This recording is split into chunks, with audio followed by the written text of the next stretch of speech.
When you were a child, did you ever have a place that you could go, a special place, that you could go get alone, just kind of be yourself, do whatever you want to do? Well, let me tell you a story about a kid who did. You see, on my great-grandfather's property, he had a fruit tree right in the middle of it, but it hadn't borne any fruit in years, and had a lot of leaves and had a lot of tall branches and stuff. And there was this one perfect spot that my cousin and I used to go up, and we used to hide out.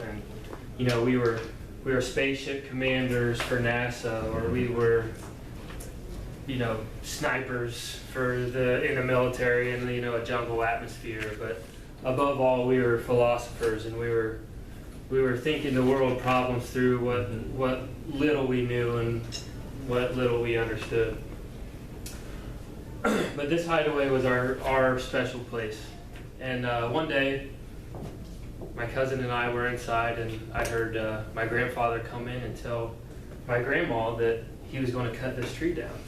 And we looked at each other and was like, we can't let this happen. And he said, it's a nice tree, but it hadn't borne any fruit in years.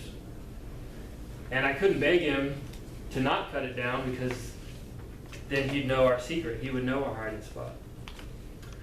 So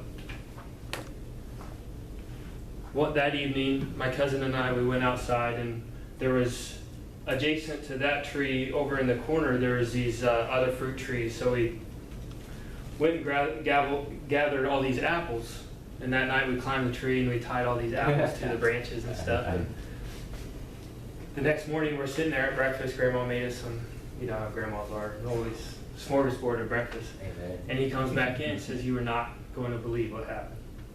He said, that tree out there is full of juicy, ripe apples.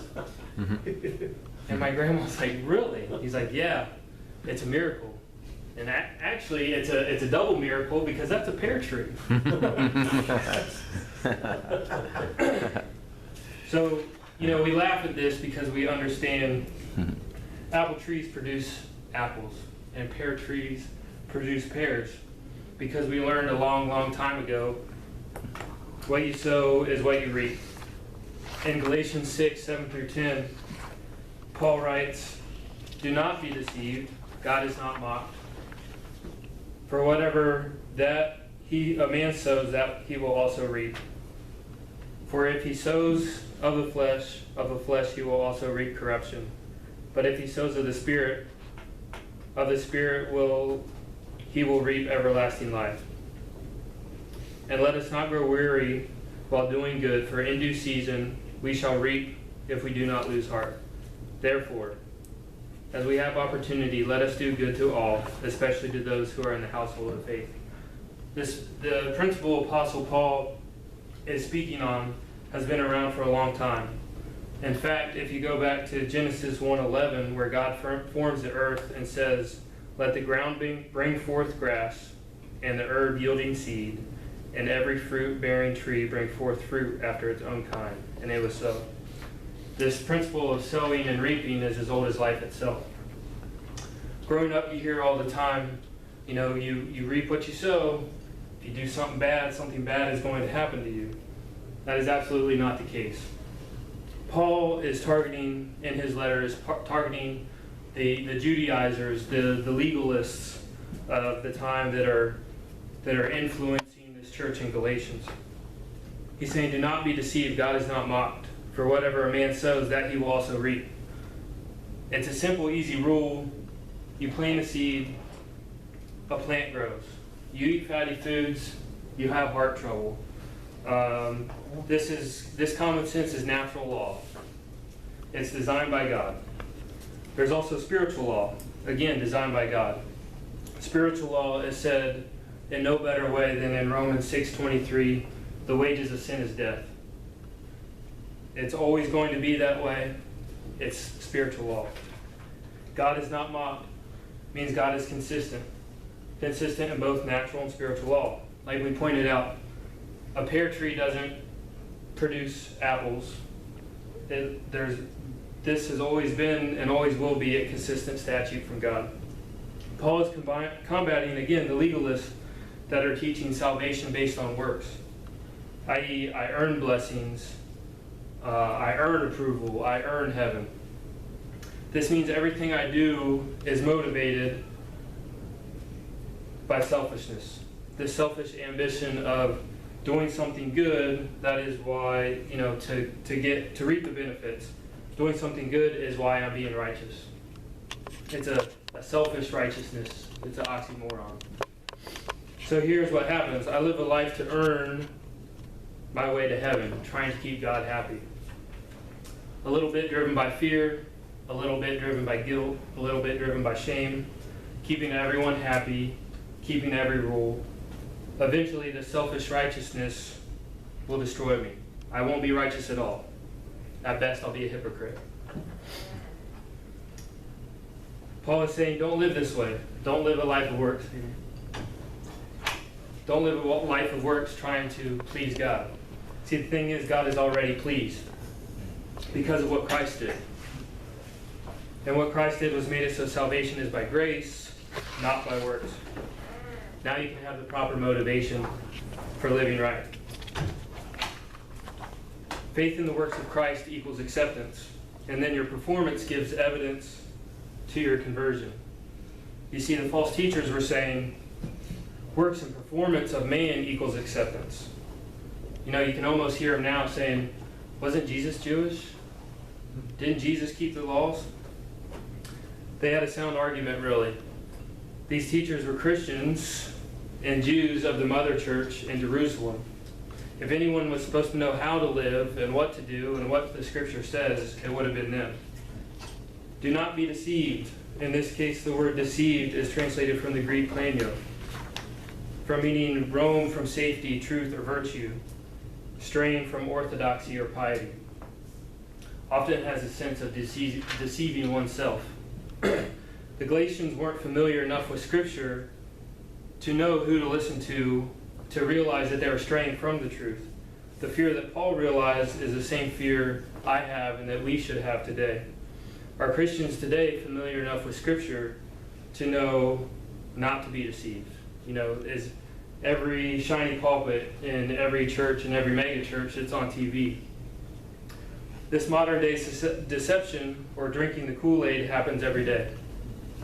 Do you know why they call it drinking the Kool-Aid? No. Good, because I'm going to tell you. In 1978, there was 909 people intentionally drank grape flavored Kool-Aid in a mass suicide. This Kool-Aid is laced with Valium, chloral hydrate, cyanide, and phenergan. This mass suicide was at the behest of their religious leader, Jim Jones, in Jonestown, as it came to be known. At the time, it was more of a Marxist cult than we would define it today, but they were founded under the name the People's Temple. It was formed in Indianapolis, Indiana in the 50s, and it had a biblical church, evangelical type foundation to go along with the evangelical movement at the time. That's why it's called drinking the Kool-Aid. It's easy to be deceived. So we've covered do not be deceived in verse 7.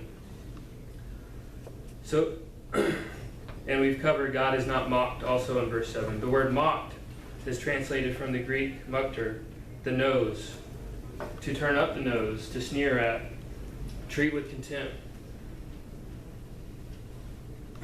We understand this idea of that God will treat anything outside his natural and spiritual laws with this contempt. We've also covered sowing and reaping in verse 8 and 9. Paul's quite possibly the most well-equipped to rebuke the Galatians based solely on the fact that before he encountered Christ himself, he was just like them. He was advancing in Judaism, as he says. He was extremely zealous for the traditions of the fathers. Paul had also sought the works of the law as far as righteousness and gaining acceptance with God. After Paul's reproving of the Galatians, he submits special encouragement in support of teachers, those steadfast, shall receive according to how he has sown. He cautions that the selfish righteous will reap corruption as they continue to sow in the flesh. Likewise, he who seeks Christ in faith accepts the new covenant of Jesus are free from the confines of the law and will live eternally reaping in the Spirit. Dr. Bob Utley says it best when he says you're not saved because you do good because you're saved. I think that outlines what Paul is trying to say to the Galatians. What we haven't covered is how Paul ends this passage in Galatians. Verse 10 reads, therefore. What does therefore mean? It means it's there for a reason, so pay attention. Therefore, as we have the opportunity, let us do good to all, especially to those who are the household of faith. Paul is not about to end his letter with a command or something that can be taken as an order or law. He has just spent a good portion of the letter preaching justification by grace, not works, so he can't finish with giving them, more law, more instruction. So for the first time in the entire passage, he actually uses a little bit of tact here. It's a far cry from the beginning of Galatians when he calls them all idiots. He says, let us do good. It sounds all sweet and nice. He's saying do good. He has to leave them with this kind of instruction. And it's funny because later we find in Romans, he can't leave them with that same instruction because they're having too much fun in their freedom from the law. They're doing, so he leaves, in both situations, he has to leave with some instruction. And what I want you to understand, I think what Paul was saying is, one day we'll stand before God for what we understand the Bible to say and how we've lived it. My prayer for you, and as you have your own flocks one day, is do not be deceived. Don't be deceived. Moreover, as young pastors, you have an opportunity to greatly affect the harvest. Carla Hawkins said, it's easy to lose sight of the goodness of God while in the midst of daily tasks and weekly commitments. But God does everything to produce more of his goodness here on earth. The work of a pastor is surely one of those avenues that bring glory to God. My question for you is, in your pursuit for the kingdom, what are you sowing? What will you be reaping? Is your ministry sowing in a way that reaps great fruit for God? I caution you that you continue to sow in the Spirit.